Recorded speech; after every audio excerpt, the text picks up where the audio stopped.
Hello guys, welcome back to the channel. Hope everyone's had a good week.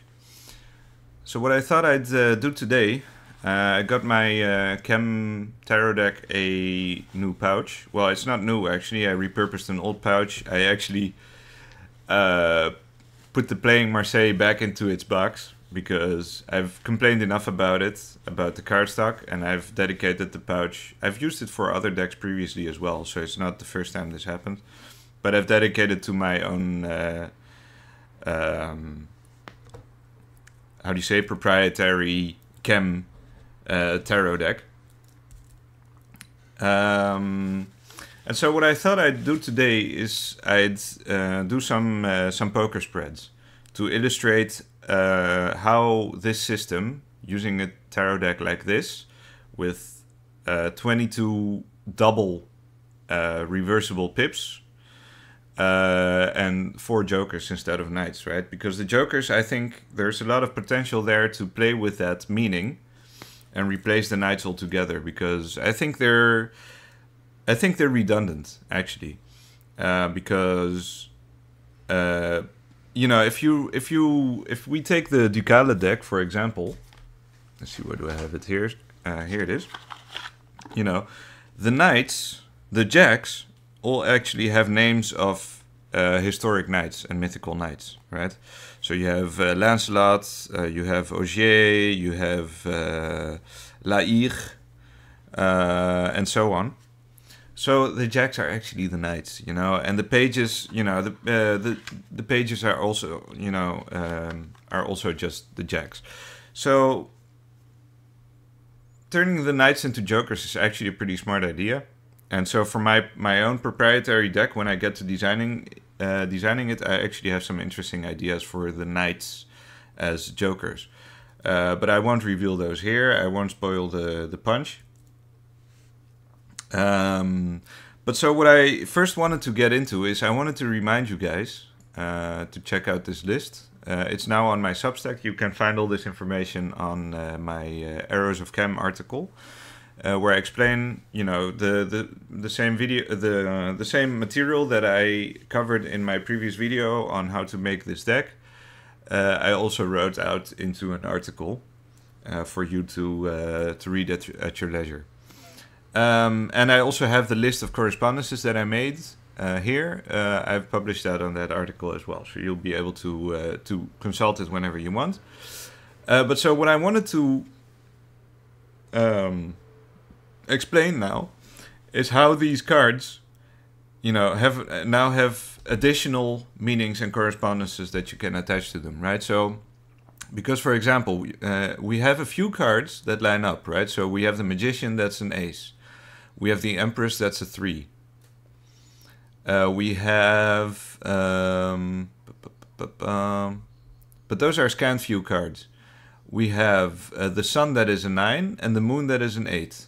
Here you go, the Moon and the Sun. All the other cards are like, you know, they don't correspond directly with the pips or with the playing card that represents them. But so what happens, you know, in my Poker Tarot method, the major arcana are wild cards, right? So each major corresponds to a rank of pips of the same value, or the same value minus 10. So to give another example, the Empress, right, you can represent any 3 of any suit. The Death card can also correspond to any 3 of any suit, because 13 minus 10 is 3. So if it's above 10, you subtract 10 from it, and you get the value you need. Now the Fool and the World, they can stand in for any court card.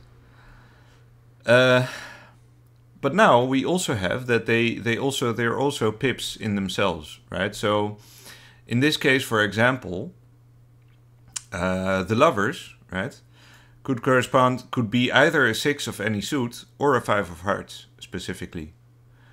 The Chariot could be a 7 of any suits or a 5 of clubs, right? And so now we need to take that into account if we're going to use this deck for a tarot poker tarot reading, which is obviously the reason why this deck exists. It's the most optimal way to play tarot poker or tarot blackjack. So we're going to do a few spreads, and I'm going to do one poker spread, and maybe I'll do a blackjack spread as well. Who knows? But the rules are the same for both, more or less, right? The only difference is that blackjack uses a point system, which makes using tarot cards a little bit more complicated. But if you're using the pips, it's not that big a deal. Also, like, I've been experimenting with drawing these cards and with checking out the probabilities that you get. So far, I haven't noticed any inconsistencies, even though we have the 22 additional cards. And even though, so for example, we have 8 sevens in total because all 4 sevens are reversible. But I don't get how do you say? My spreads don't get flooded by sevens generally. So the probability is not that crazy. Obviously, I'm not good at math, and I'm not good at calculating those statistics and probabilities. But I think so far the system is working very well, so surprisingly well. So let's start with our poker spread. We'll do 2 cards upside down, and then we'll draw the rest upright. So we have the King of Clubs, 5 of Clubs, Queen of Spades, 8 of Spades, and another 8 of Spades. Okay, so this is interesting. Okay, so what this means, we have the 2 8 of Spades. One of them is the major. That's this one. It's upright here. So this is the tower. This is the normal 8 of Spades. But so as I mentioned, the tower is number 16. 16 minus 10 is 6. So this one counts as a 6, but it's also the 8 of Spades. So it also counts as a spade. So what we have now is 3 spades, or a 5 and a 6. So we could maybe go for a straight, but I don't see it. I think a flush would be the more logical choice here. So we're gonna discard these 2, right? So I'm gonna take them out of the picture. The King of Clubs and the 5 of Clubs. Oh wait, before I do that, the 5 of Clubs is a major. I hadn't noticed. So that's a 7. So we actually have a 7, 8. Yeah, okay. So I'll leave them here and I'll cover them. So we have the 2 of Spades and the Ace of Diamonds. So we did get another spade, so our flush is looking good. But we got the Ace of Diamonds here now. And let's discard that too. And we got another spade. So we got a flush of spades. 5 of hearts and 8 of clubs. Okay, so discarding the Ace of Diamonds was the right choice. We got a flush of spades now. So spades, obviously this is not a very, very hopeful reading. This is also a major, by the way. So the 7 of spades is death. So once we're doing the reading, even though this is a flush, and it counts as a flush, so we do read the meaning of the flush, and I'll remind you guys what the flush is. Give me a second to find it. A flush is emotional intensity, passion, or a strong connection. But obviously, spades are pretty. This could refer to strong negative emotions, right? This could refer to a negative emotional connection. But so once we start reading those, we start making sense of, we do have two majors here. We have death and we have the tower. Both are strong symbols for transformation. and stuff like that. And then we have the queen, the 2, and the 8. So this could refer to like either a lie or like a half-truth or a hidden truth.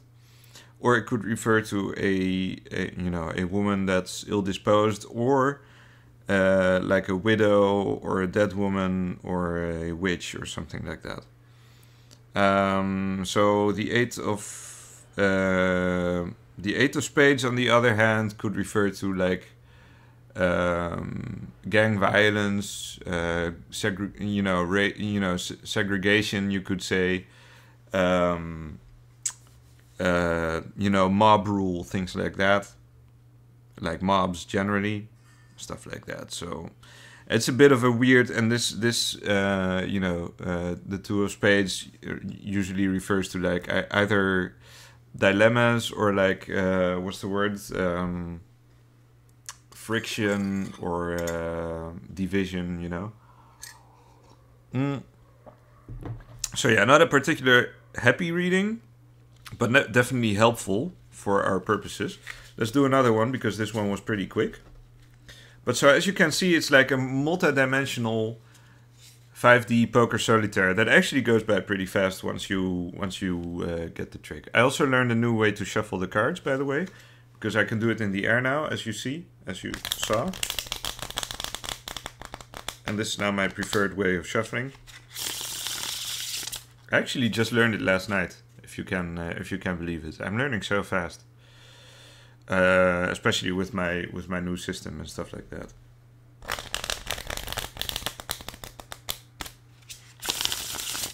All right, let's do one more.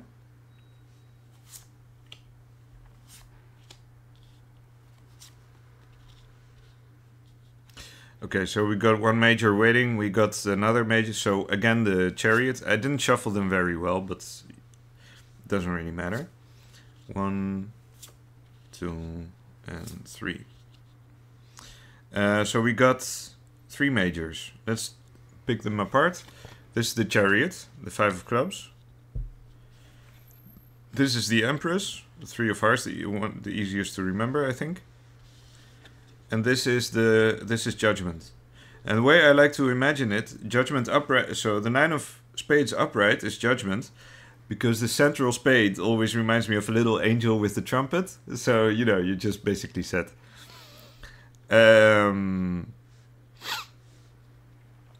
So what do we have here? We have 6, an 8, and a 9. We could go for a straight if we could get a 7. So I think what we need to do is discard the 3 here. Let's see, what do we have? Come on, dude. Okay, 3 of spades. 3 of hearts, sorry. 3 of diamonds. We need a 7. We have 8 7s in the deck. This should be doable. Actually, this counts as a 7, but we're not gonna use it that way. 3 of hearts. Holy shit! What's happening? 9. 1, 2, 3, 4, 5. Okay, no luck, no dice. All right. Let's see what we got.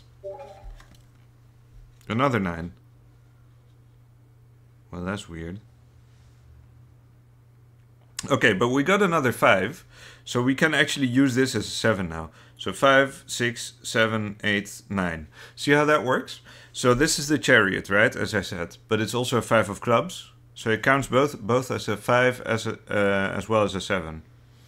But since, and I'm actually thinking about how do you say, adding that rule to my new method. That if you're going to use one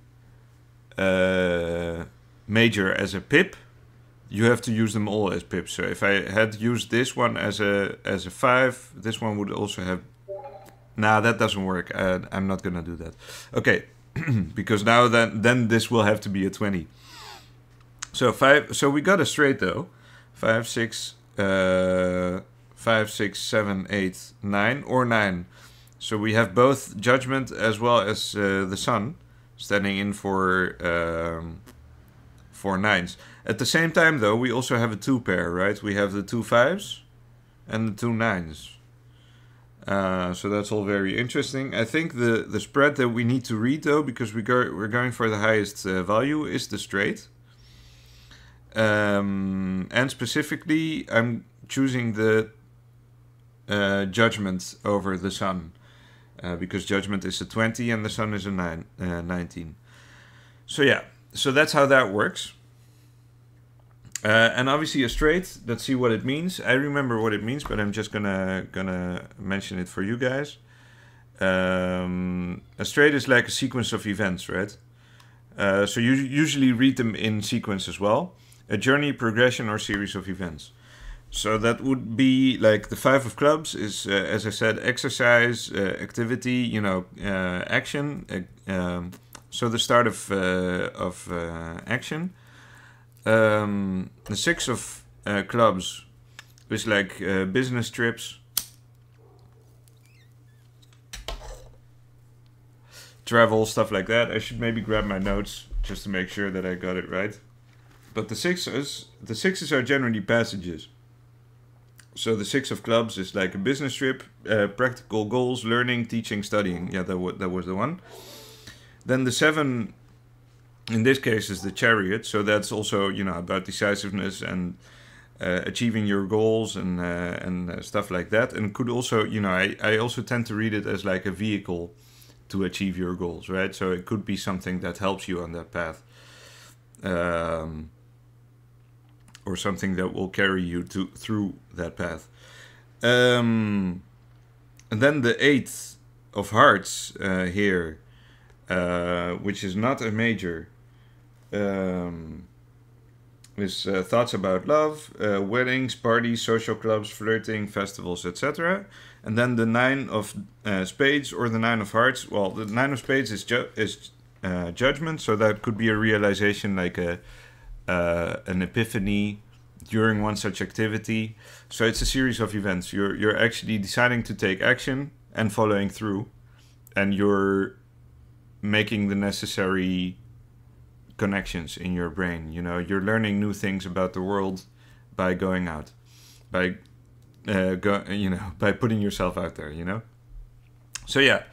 Those were my poker spreads for today. I think those were pretty good, honestly.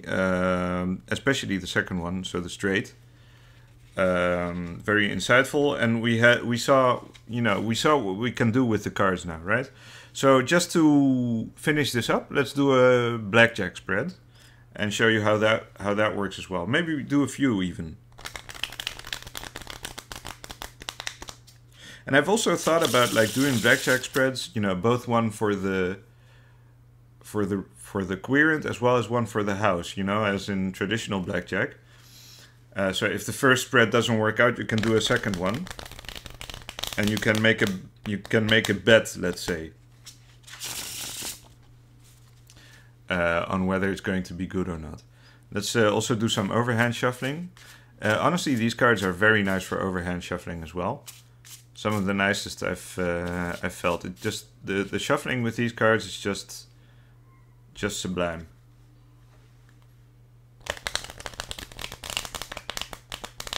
And now with being able to do it just in the air, like on the go, like I could do this on the street. I could do it in a bar or whatever.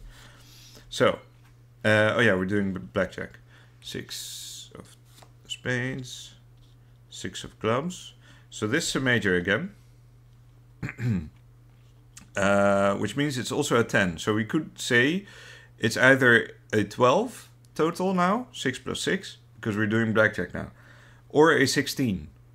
So depending on the next card, we can decide as well. Well, either way we lost. So it's a 22 now. Or a 26. So let's do a second hand. You could also burn a card, by the way. I haven't thought of that yet. Okay, 10, 14, 20. So that's a lot better. So, but obviously the house needs to continue. I got a joker. Oh, that's interesting. Because the joker can be any, So in this case, the knight is definitely used as a joker. It can be any number. So that's just the 21. So the house won. Too bad, guys. Too bad.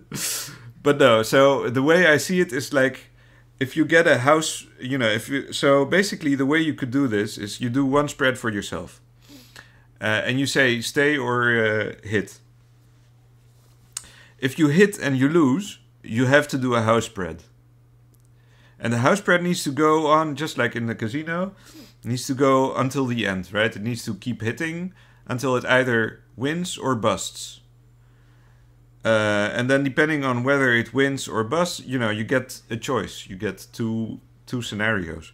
So in this case, we now have the Wheel of Fortune, the six of clubs, and the six of clubs we went over earlier is like business trips, teaching, studying, stuff like that.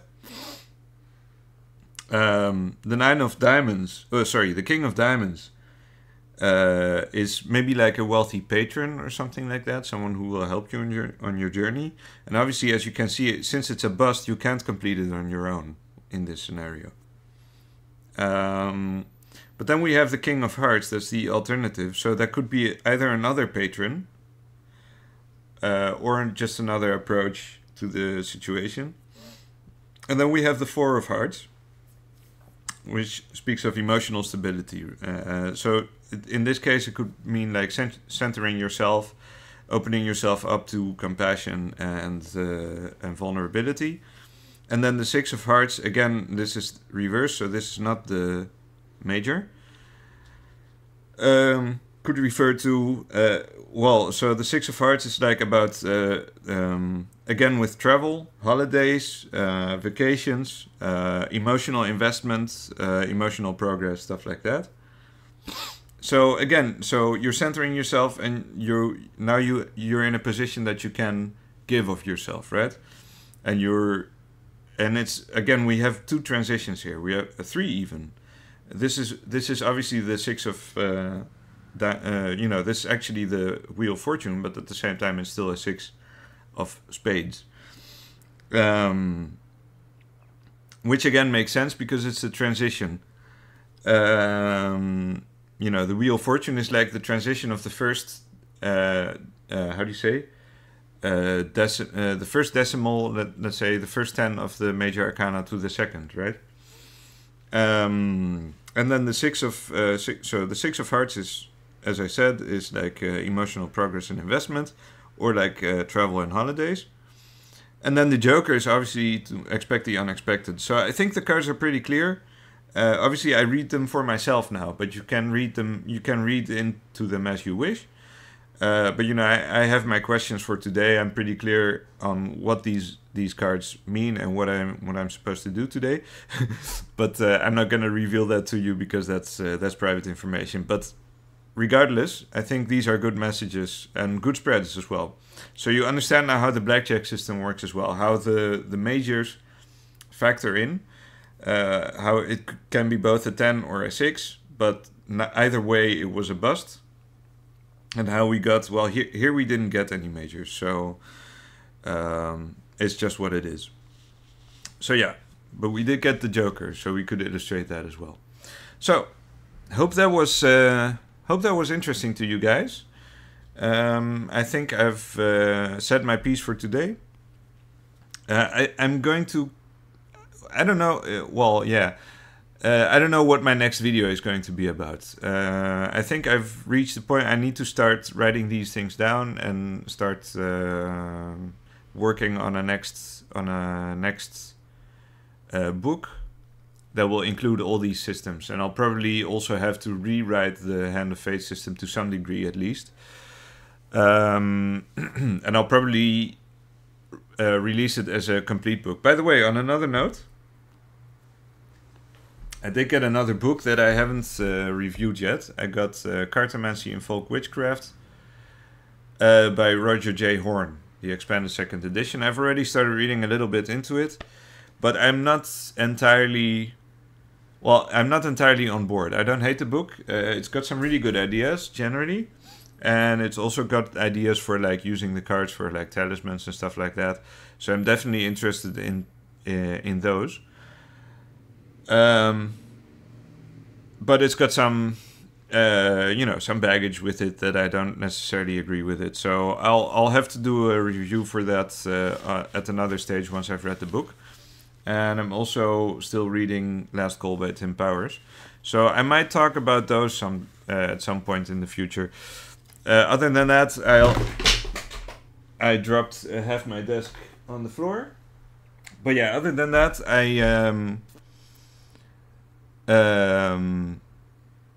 you know, I'm mostly working on this system now, and we'll have to see what new ideas I can come up with for the next couple of videos. But yeah, as I said, I hope this was interesting, and I'll see you guys next time. Enjoy your weekend. Bye bye.